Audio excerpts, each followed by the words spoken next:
Hey y'all, this is Port 1119 with Head Frame Hunters here in Pima County, Missouri. I spent too much time in Missouri. Here in Pima County, Arizona. That's right, it's a new state for us. Or me. Gail is studying in Missouri. I'm here in the Helvetia mining district, most of which you can see this way. That is Heavyweight Hill up there. I'm here in the Helvetia mining district at a little vertical shaft that I hadn't really planned to see, but noticed the spoiled up on the road. So I had access lined up to a bunch of open adits up there on Heavyweight Hill, the Omega Mine, the Old Dick Mine, Copper Duke Mine. There was a whole bunch that looked like I might be able to get access to. However, they are supposed to be on national forest land. However, the boundary to that national forest land, or land between it, including the only road up the canyon, has been acquired by Hudbay, which is I believe, a Canadian mining company that is working on the Rosemont porphyry copper molybdenum deposit up there. As early as 1971, Anaconda had thought that there might be a porphyry copper deposit underlying this old district, which was primarily worked around the turn of the 20th century. And then the Old Dick Mine was worked until 1952. There's also a currently active large open pit marble mine, which is unusual. It's a crushed stone marble mine as opposed to dimension stone. But anyways, so Hudbay ensured that I would not be able to access the Helvetia district. How rude of them. I am going to actually see if I can contact the company and talk to whoever would be in charge of that. So, without further ado, here is the shaft. And, oh lovely, it's an incline shaft. Okay. First incline shaft I have actually found. So it looks as if this white rock along the left rib here, it looks as if that was that might have been the vein that was followed, because that is a quartz vein. There's a big outcropping of iron stained quartz up here, so this is probably your ore. I'm guessing it was a gold mine, and I see a little bit of kind of cyan colored copper mineralization there. So I'd estimate this is probably a 40-degree incline shaft. It's actually not the scariest thing in the world. If I had a rope and a harness, I would actually be more than happy to descend it.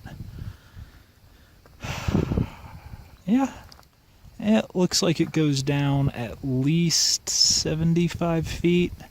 The shaft itself is probably 6 feet wide, and the shaft collar is probably 6 feet wide by about 15 feet long, and then the interior looks to be about 5 feet square.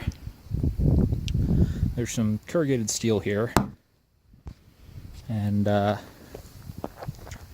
addition to that, there's a set of foundations up here, which I can tell you beyond a shadow of a doubt was the hoist platform for this mine. So if I were going to come in here with ropes, first thing I would do would be to tie off to the hoist mount, because it's probably a pretty decent tie-off point, given as that steel was just patinaed and poured into a concrete block.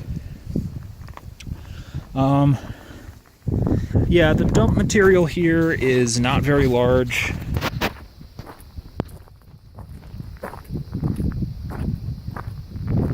What's unusual is that the peak of the dumps are offset some from the incline shaft.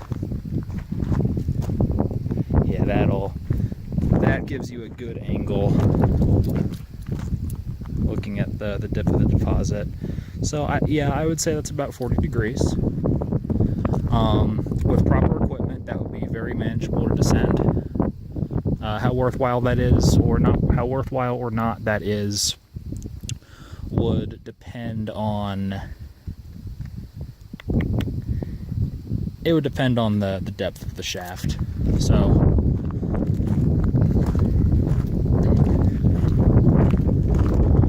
given the size of this dump here, I would estimate that the shaft is,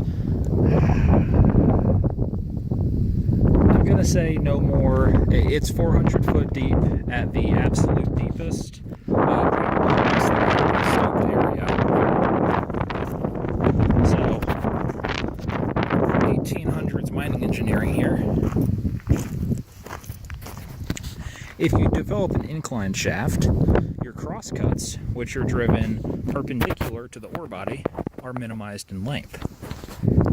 This is especially important if you're relying on hand drill single jack and black powder for your blasting. If that's your drill and blast method, it's going to go very slowly, it's going to be very labor intensive. If you can reduce that, that's excellent. What's very interesting is that this appears to be a sheet, a fairly continuous sheet. The vein of mineralized quartz is probably 8 inches thick, and it appears that it continues in either direction for some way, which, depending on the grade of that could actually be it could actually be worth filing a new claim on it, provided it's on National Forest or BLM land, which I believe it is. It could actually be worth filing a claim on, checking the ore grade, and then, I don't know, maybe doing some of your own hard rock mining with a little hammer mill and a shaker table. It could work. Yeah, there's a big surface outgrowth vein there. I apologize for the wind. The desert gets windy. It's a new phenomenon for me.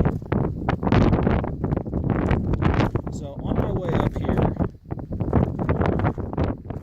while I was messing around the Helvetia district, I was checking out something called the Bulldozer Mine, which was a little open pit operation worked in the 60s. Well, I managed to bog my truck down in some sand and dig it out. So after that happened, I got a little bit gun shy about messing around up here because I don't want to have to walk 2 or 3 miles to a marble mine to ask somebody if I can borrow a mine truck or a dozer to pull me out of somewhere. I've had to do similar. I don't like doing that. So this has been Port 1119 at the currently nameless inclined shaft in Pima County, Arizona, that will have a name when this video goes up. Thanks for watching, guys. Adios.